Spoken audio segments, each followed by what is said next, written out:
Mari kita berdoa. Terima kasih Tuhan Yesus untuk pagi hari ini. Engkau telah kumpulkan kami kembali di acara Mesbah Doa. Kami percaya ada banyak hal yang akan kami terima pada pagi hari ini. Sehingga kami, Tuhan Yesus, mendapatkan kekuatan yang baru untuk setiap firman yang kami terima.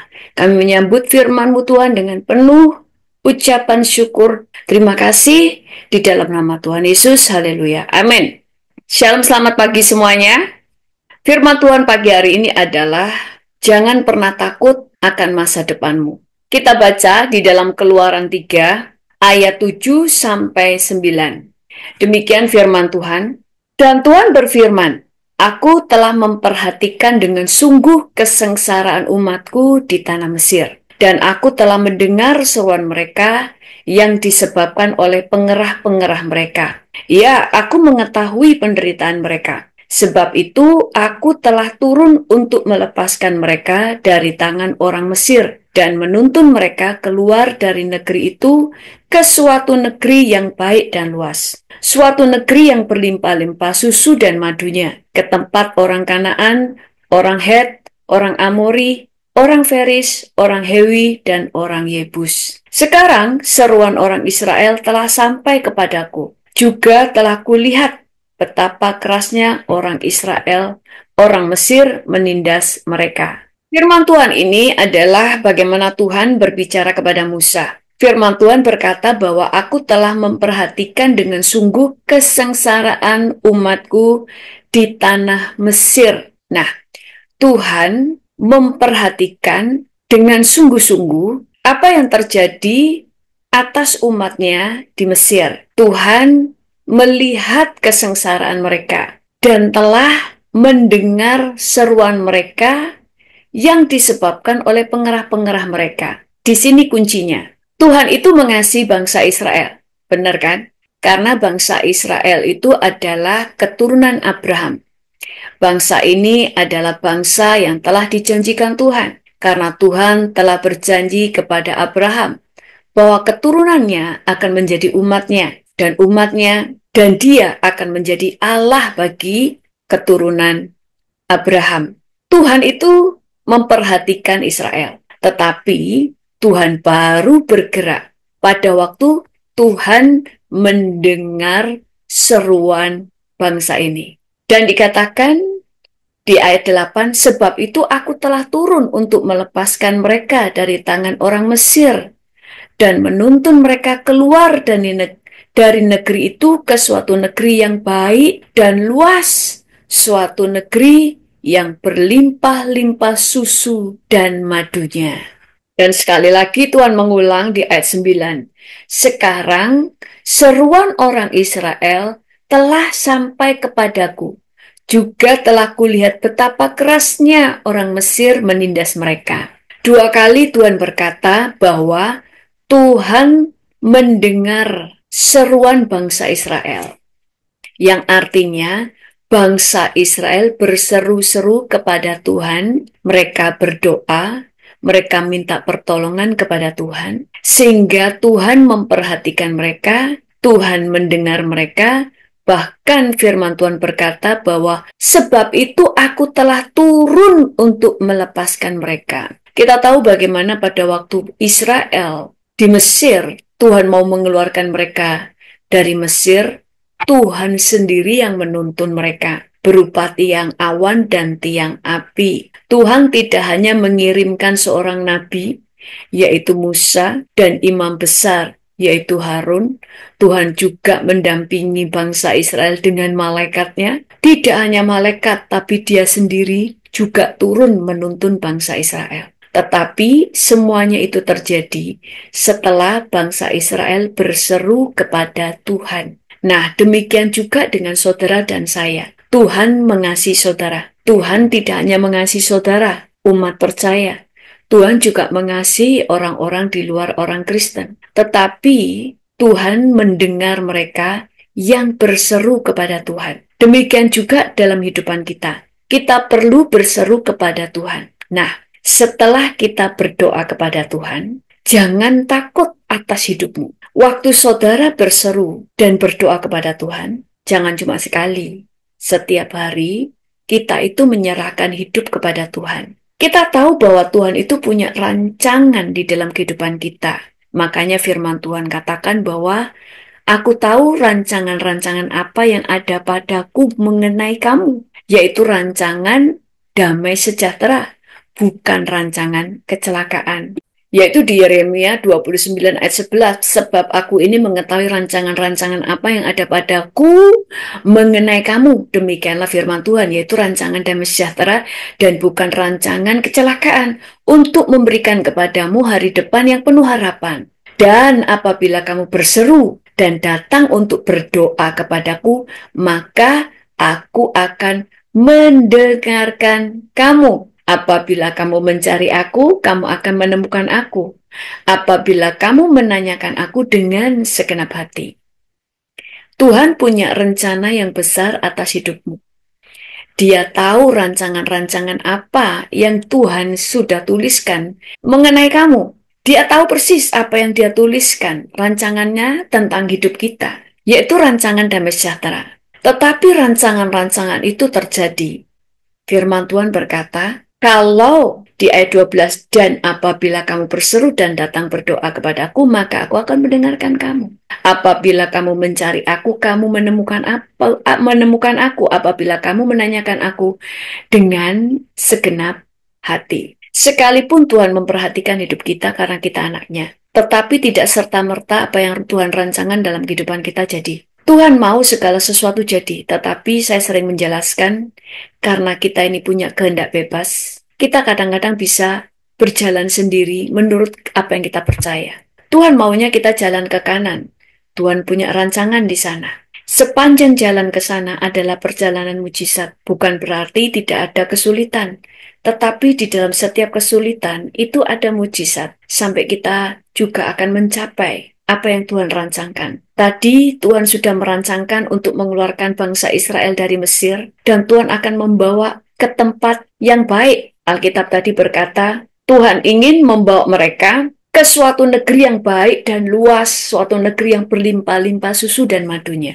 Mereka tidak pernah berpikir bahwa mereka bakal punya tanah mereka sendiri, negara mereka sendiri, tanah yang sangat luas, penuh dengan susu dan madu. Mereka tidak pernah membayangkan. Apa yang tidak pernah mereka pikirkan, apa yang tidak pernah timbul di hati mereka, justru itu yang Tuhan sediakan. Tetapi untuk kita berada di sana, kita perlu berseru kepada Tuhan. Bahkan firman Tuhan tadi berkata, dan apabila kamu berseru dan datang untuk berdoa kepadaku, maka aku akan mendengarkan kamu. Apabila kamu mencari aku, kamu akan menemukan aku. Apabila kamu menanyakan aku dengan segenap hati. Dengan segenap hati. Yang artinya kita benar-benar mencari Tuhan dengan sungguh. Setelah kita berseru kepada Tuhan, percayalah bahwa Tuhan mendengar. Dan percayalah bahwa pada waktu kita sudah berdoa dan menyerahkan hidup kepada Tuhan dan meminta Tuhan yang memegang hidup kita, kita meminta Tuhan mengatur hidup kita, maka Tuhan itu pasti mengatur hidup kita. Makanya dibutuhkan percaya. Kita perlu meminta kepada Tuhan supaya kehendak Tuhan yang terjadi atas hidup kita. Kita harus berdoa supaya Tuhan memaksakan kehendaknya terjadi dalam hidup kita. Karena seringkali kita ini membelot karena kehendak kita seringkali menguasai kita. Nah, sama seperti Israel kita lihat. Pada waktu bangsa Israel berseru, mereka tidak mengerti bagaimana Tuhan akan menjawab doa mereka. Mereka cuma percaya Tuhan akan menjawab dan menolong. Tapi mereka tidak tahu bagaimana cara Tuhan menolong. Yang mereka inginkan hanyalah mereka tidak menjadi budak. Mereka hanya ingin mereka diperlakukan dengan baik di Mesir. Tapi rancangan Tuhan bukan rancanganmu. Seperti tingginya langit dari bumi, demikianlah rancangan Tuhan. Jadi sangat berbeda dan jauh melebihi apa yang kita pikirkan. Begitu bangsa Israel berseru kepada Tuhan, maka Tuhan yang mengatur dan merekayasa keadaan.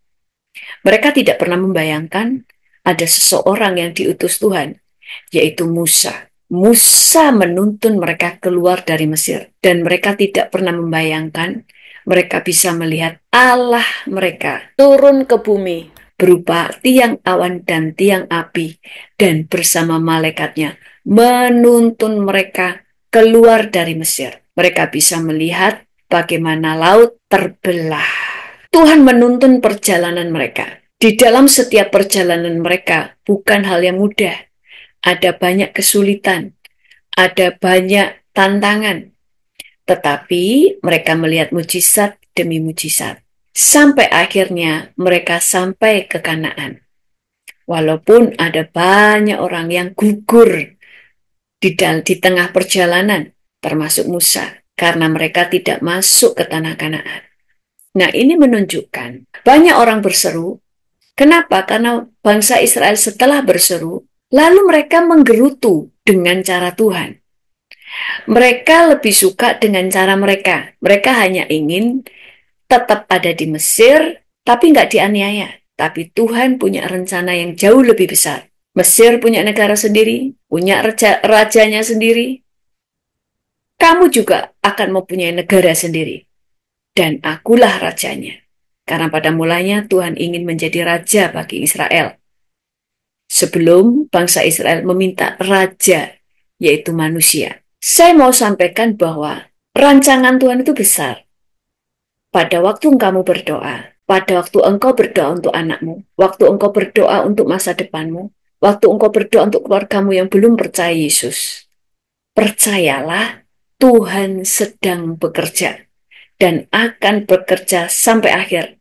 Itu sebabnya jangan seperti bangsa Israel yang hanya berseru waktu kesesakan, tetapi berserulah setiap hari sampai sesuatu terjadi. Sampai engkau masuk ke Kanaan, bukan hanya melihat Kanaan, tapi sampai engkau menikmati dan memasuki Kanaan, yang artinya bahwa engkau akan mengalami masa depan yang penuh harapan bersama dengan keluargamu yang belum percaya akan menjadi percaya Yesus, tapi sampai hal itu terjadi, jangan pernah berhenti berdoa. Dan jangan pernah memberontak, jangan pernah bersungut-sungut. Karena sekali lagi, cara Tuhan dan cara kita sangat berbeda, 180 derajat berbeda. Karena rancangan kita kecil, rancangan Tuhan besar.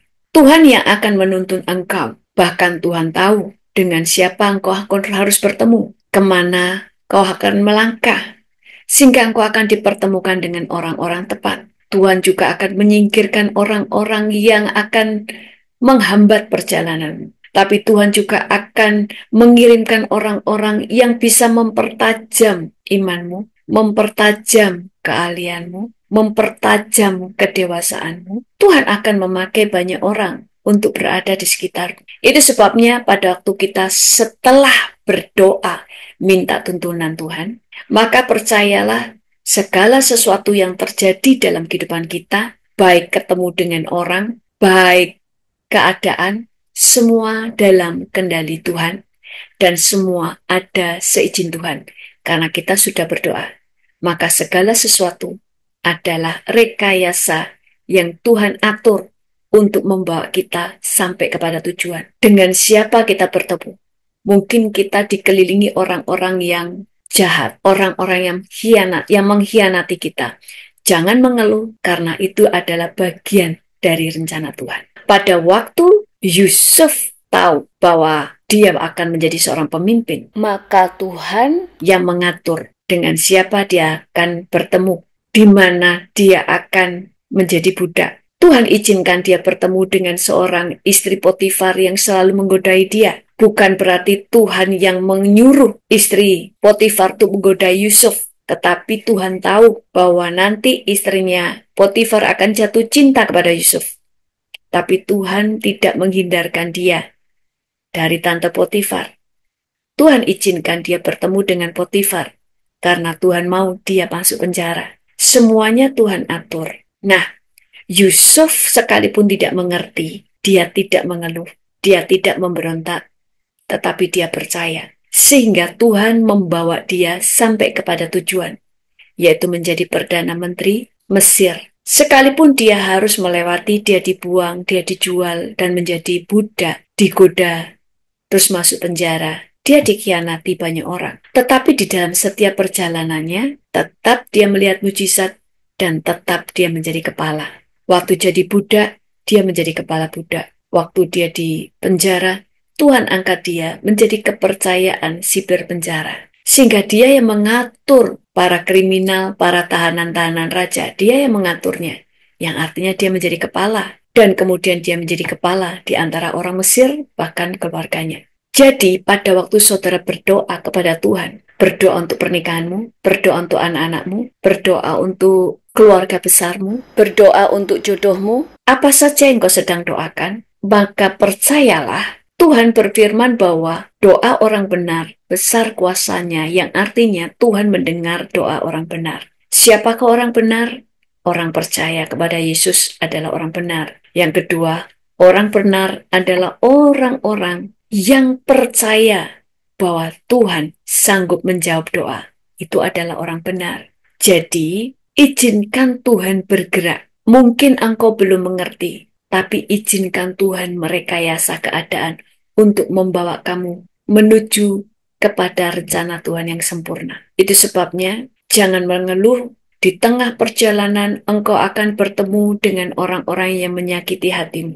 Engkau akan bertemu dengan keadaan yang tidak mengenakan, keadaan yang mungkin lebih sulit. Tetapi percayalah, Tuhan sedang membawa kita pada rancangannya. Mungkin anak-anak kita yang kita doakan semakin nakal, tapi percayalah, iman itu diuji. Apakah engkau tetap percaya bahwa Tuhan sanggup mengubah anak kita? Tetap berdoa, tetap mengucap syukur, tetap berkatakan bahwa anak kita berubah, bahwa anak kita menjadi percaya kepada Yesus. Karena Tuhan yang akan terus membawa kita pada rancangannya. Pada waktu saya di Amerika, Tuhan katakan bahwa saya harus pulang ke Indonesia. Saya tidak tahu di Indonesia nanti seperti apa yang saya harus lakukan, saya mulai dari mana, saya tidak tahu. Tetapi pada waktu berdoa, terus berdoa supaya kehendak Tuhan jadi, maka Tuhan mempertemukan dengan orang-orang yang tepat yang memang Tuhan kirim untuk membawa saya ke jalan yang Tuhan mau saya lewati. Tuhan mengirimkan orang-orang yang tepat, mempertemukan dengan orang-orang yang tepat, dan lewat merekalah jalan-jalan Tuhan dibuka. Yang penting kita tidak mengeluh, kita tidak memberontak, tapi kita tetap percaya kepada Tuhan. Maka setiap saudara akan berhasil. Di dalam perjalanan kita menuju masa depan, tentu kita tetap akan mengalami jatuh bangun. Karena kita hidup di dalam daging. Kita tetap hidup di dalam kehendak bebas kita.